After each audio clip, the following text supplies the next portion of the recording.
So, Washington is ground to a halt. As of 2025, the US government is officially shut down. And honestly, it's a standoff with no clear end in sight. We're going to break down exactly how we got here, who's getting hit the hardest, and, what could possibly happen next. Yep, it's official. At the stroke of midnight, October 1st, 2025, the federal government basically closed up shop.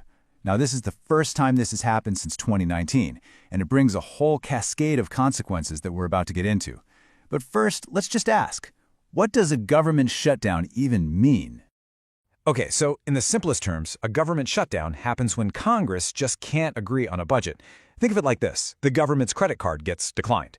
When the funding dries up, all the non-essential services just stop, and hundreds of thousands of federal employees, they get sent home without pay.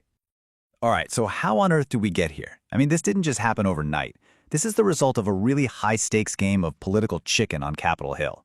It's all rooted in this one fundamental disagreement that's created a total stalemate, and right now, nobody sees a way out.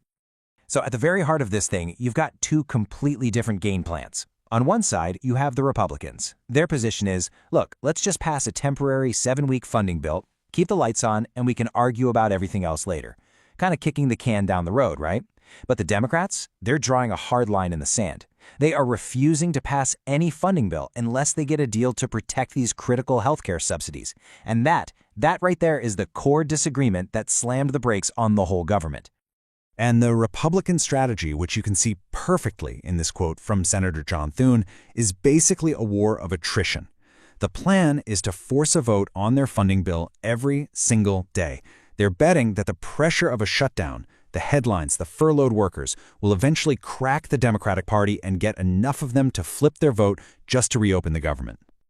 But the Democrats, led by Senator Chuck Schumer, they're making the exact opposite bet.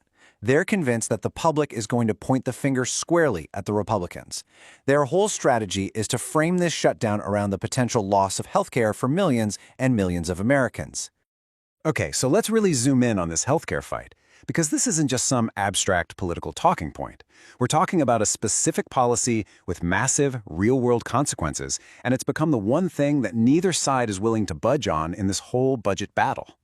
So what's at the center of this storm? It's these enhanced subsidies for the Affordable Care Act, you probably know it as Obamacare. These subsidies, which were first put in place during the pandemic, are what make health insurance premiums affordable for millions of low- and middle-income folks across the country. And if you want to understand just how big of a deal this is, just look at that number, 24 million. That's how many people signed up for an ACA health insurance plan this year, a record high. And that huge surge was driven almost entirely by these subsidies making the plans affordable. So we're not talking about some niche little program here. This affects a huge slice of the population. And this is the financial cliff that Democrats are desperately trying to avoid. If these subsidies just expire, a nonpartisan analysis predicts that insurance premiums could literally skyrocket by an average of 75%.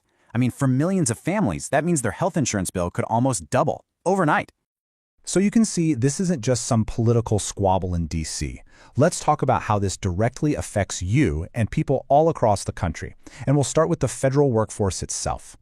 Yeah, the most immediate, brutal impact is on federal workers. Just look at this chart. We're talking about an estimated 750,000 people, the vast majority, who are now furloughed. That means they're out of a job with no paycheck coming in. And then you've got the essential staff, people like air traffic controllers. They still have to show up to work, but they won't see a dime until this whole thing is over. Okay, so what about for the rest of us? Well, it's kind of a mixed bag of what's still running and what's not. The really critical stuff like your Social Security checks and Medicare, that's going to continue. Thank goodness. But a lot of other services are going to be disrupted. National treasures like the Smithsonian museums, they're closing. Need to get a passport? It could take a lot longer. And some really key resources for our veterans, like the GI Bill hotline, they're just suspended. And all of this brings us to the biggest, most crucial question. What happens next? And the honest answer is, nobody knows. Right now, there is no clear off-ramp. Both sides seem to be digging in for a long, drawn-out fight, and frankly, nobody in Washington seems to have a clue how it ends.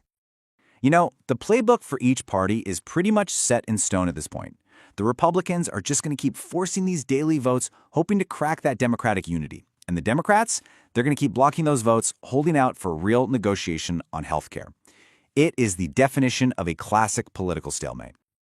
This quote from Republican Senator Josh Hawley, it just perfectly captures the mood on Capitol Hill right now. There's this deep sense of frustration and really a stark admission that millions of people are paying a very high price for a political standoff that has no obvious solution.